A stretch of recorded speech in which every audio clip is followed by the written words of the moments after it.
Welcome to a Stepping Stones interview. I'm Caroline Stevens and today I'm on location with Gordon Bowden. We're discussing fraud and deception in Wales. Okay, welcome. My name's Caroline Stevens. Today I'm in Derby and I'm interviewing Gordon Bowden. Now, Gordon and I have never actually met before, but I've interviewed Gordon on a few occasions, and I am fascinated by his meticulous attitude to his work, really based on Finchley Road and the shell companies that emanate from there. And some very famous names are actually connected with the Finchley Road shell companies. So, Gordon, thank you so much for having me around today. And we've had a chat before we came on air, and you know the recent case about Peter Hay. Yes, I know him well. And strangely, you've just produced some documentation regarding Peter Hay. So correct. Why don't we start our chat based on that politician? Yeah, Right Honourable Peter. Sorry, Lord Peter Hay. Let's not beat about the bush here. He's gone up in the world. The ex-Rhodesian connected to the mining companies in South Africa, to which I'm quite well acquainted. Yeah, Peter Hain. I'd like to start. Peter Hain had a very close connection with a certain lady who took me to court, and her name was Tara Andrea Davison. That name and about 800 other alias names. So she was quite a prolific user of various aliases. Peter Hain was visited by Tara Andrea Davison in connection with information that she wanted held safe, and it was put in Peter Hain's constituency safe. So he was a Labour MP, wasn't he? Yes, he was. Right, and that was it in Wales? Yeah, Wales. Tara Andrea Davison and Pete Sawyer went to visit Peter Hain at his constituency office, and they had information regarding a missing nuclear warhead. You just lose those every day, don't you? Of course you do. They fall off the back of a truck. And if you've got the right amount and you live in Peckham, you can get a few, you know. How big are they? They'd fit in they would have been MERV type, because they came off a British nuclear submarine and they were on the way back down to the nuclear weapons establishment for servicing. And apparently one truck containing one of these warheads went missing out of the convoy. Now that information came from a gentleman called David William Mills, who was the live-in partner, separated from his wife in Stoke-on-Trent, and he was resident with Miss Davison at Manchester House 32 Bangor Street. Now, he worked at the nuclear weapons establishment, and I'm sure that's where this information came from. And they gave Peter Hain a letter which they asked he put in his constituency safe. So there was a nuclear establishment actually in Peter Hain's constituency? No. Peter Hain was given this information, this data, by Andrea Davison and Pete Sawyer. Yeah. The information could only have come from one person, and that's David William Mills. He was a systems engineer at Magnox North Trawsfynydd Power Station, a decommissioned power station. Decommissioned? In North Wales. When was it decommissioned? 1989 to 1991. Right, so quite some time ago. It's a long time ago, and that's the trouble with nuclear fissile material. It takes a long time to make it stable and lose its radioactive half-life. In the case of the rods, the fuel rods, 250,000 years. So quite dangerous stuff, especially if you live in Anglesey or North Wales and something goes wrong. However, this has to do with a nuclear warhead, and the information could only have come from David William Mills, who was resident with Andrea Davison at that time and took this information to Peter Hain. And my point is, I downloaded that letter from the website of Andrea Davison. So it's factual. as far as I'm concerned. And I've approached Peter Hain and said, is this true? Not a word back. So this is this letter. No, it's not that letter. This is concerning Anglesey Mining and how I've managed to join it together in a 1 to A to Z of how Peter Hain has been covering up more than Sir Philip Green's nefarious activities. Right. Yeah, so he who points the finger yes, sometimes has 3 fingers pointing back at them. Exactly. So what we have is a man who now dressed in, I call him the vermin in ermine, who is now strutting the corridors of power, who has to answer, is this information correct? And the question that he needs to answer is, what was your relationship with Miss Tara Andrea Davison and Pete Sawyer and Mr. David William Mills? And is it true, the information that's been provided to you about a missing nuclear warhead? We are talking about something that goes off the scales under the Official Secrets Act, to which I'm a signatory. Do you understand? Mm-hmm. So I work with nuclear weapons, the WE-177s, and I know the effects of a nuclear weapon catastrophe. And if one was set off in Eastern Europe, you can imagine the consequences, or from an underground car park in the City of London. What would be the consequences? So, as I said, I want to find out the truth, why Peter Hain refused to answer me as a serviceman, as a veteran, with conditions where it is definitely in the public interest that this information, if verified, there's a lot of people who need to go to jail under the Nuclear Explosions Act as well. So Peter Hain is a member of the Labour Party, yeah. And what's the Labour's opinions on nuclear deterrence? Well, I did dangle the information in front of Derby North's MP Chris Williamson and Margaret Beckett, and they ran a mile. So, because I also passed the information to Jeremy Corbyn.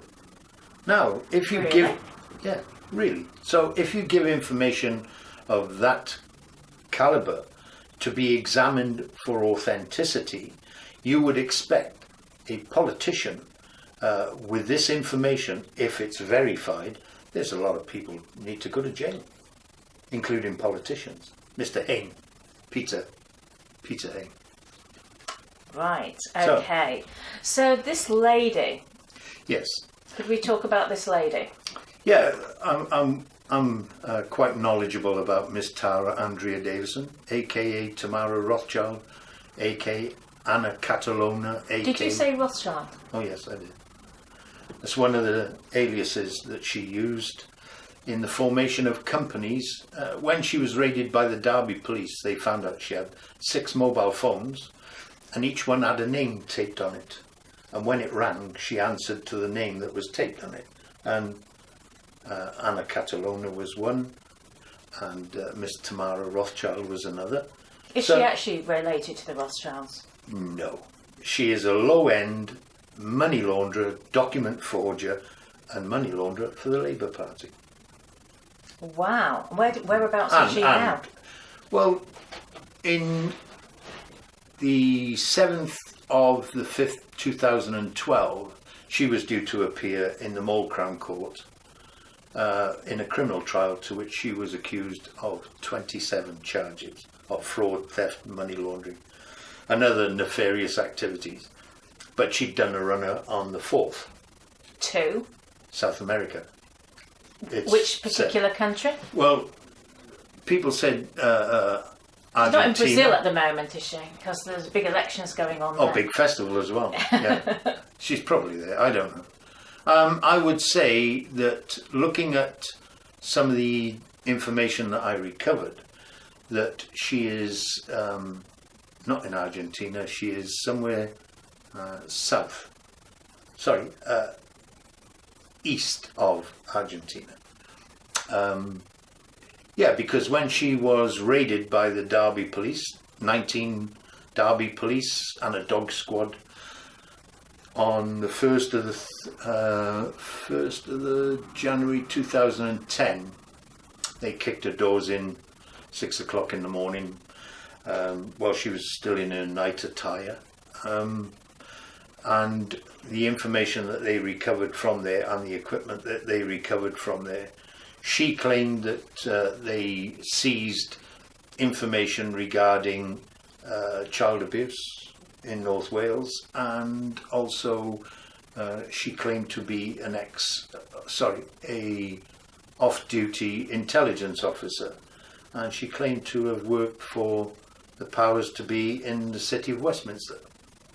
Is this true? Well, I can assure you that she had a close friend, and that close friend was, her old friend, was Mr. Kevin James Carhill, because he should be brought in with Peter Hain, because Mr. Kevin James Carhill was the intelligence advisor for Lord Paddy Ashdown. You know about Paddy Ashdown? Mm-hmm. Paddy Pantsdown Ashdown, I think they call it. Absolutely.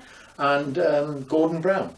So what would a man of that political background be giving evidence as the sole defendant's witness for the involvement of Andrea Davison within the intelligence community? So, as I said, Mr. Peter Hain, I asked him, why don't you ask the Foreign Office to issue a request from South America, wherever country she vanished to, without a passport, without a legal passport, to get her back to answer the questions to which part and parcel I've asked you there, provided you there in that document which I took to Llandudno. Has she been sentenced in her absence? Yes. How long did she get? She got, depending on the case, I think it's in this, is she was sentenced to some charges 30 months, others 12 months, but they were to run concurrent. So she was sentenced to 30 months. However, there was an order of the court that she return, I think it's £2-3 million from 3 accounts in Limassol, Cyprus, which were the proceeds of crime to which she controlled. She didn't do that, so they sentenced her to another 2 years. So, in her absence. And my point is, when I provided the information to Derby North, Chris Williamson, and Dame Margaret Beckett, they refused to assist in giving myself and my lovely lady an interview with Boris Johnson at the Foreign Office, because I wrote to the Foreign Office via Chris Williamson, and Chris Williamson refused to gain us a meeting with the Foreign Office to expose all this, including the involvement of Peter Hain. So really, a lot of these are serving MPs. Boris yes. Johnson's still current. Yep. And so this is just yet another example of government's cover-ups. Corruption. Yeah. At the highest level. And that's where, when it came to following Andrea Davison's nefarious activities in Bangor, I also duplicated it with information that I had from South Africa.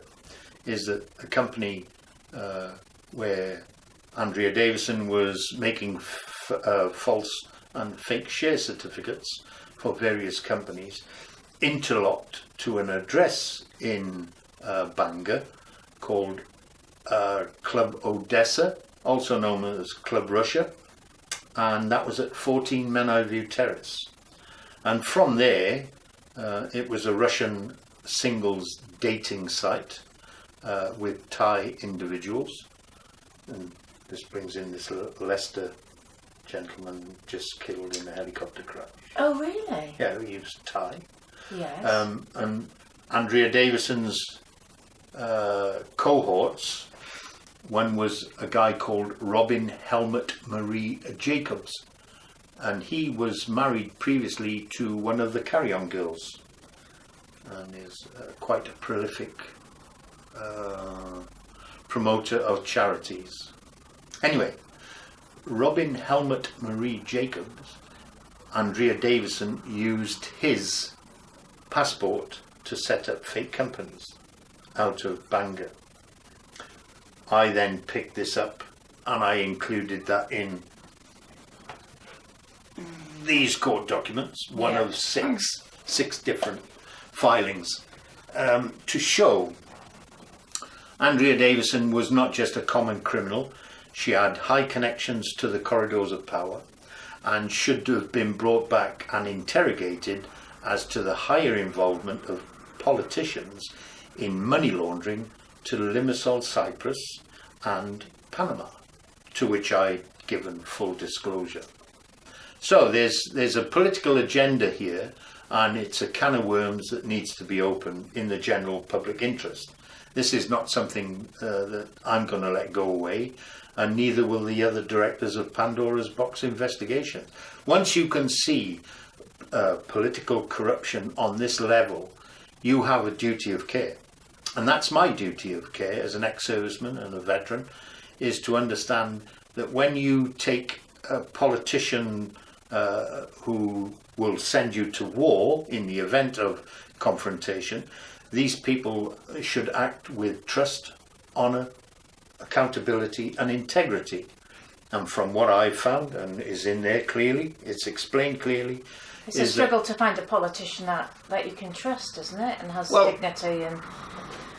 Well, you would think that the average person, if you looked outside on the street, you would say that these people who struggled to make month-end living costs would want the truth to come out about filth in politics.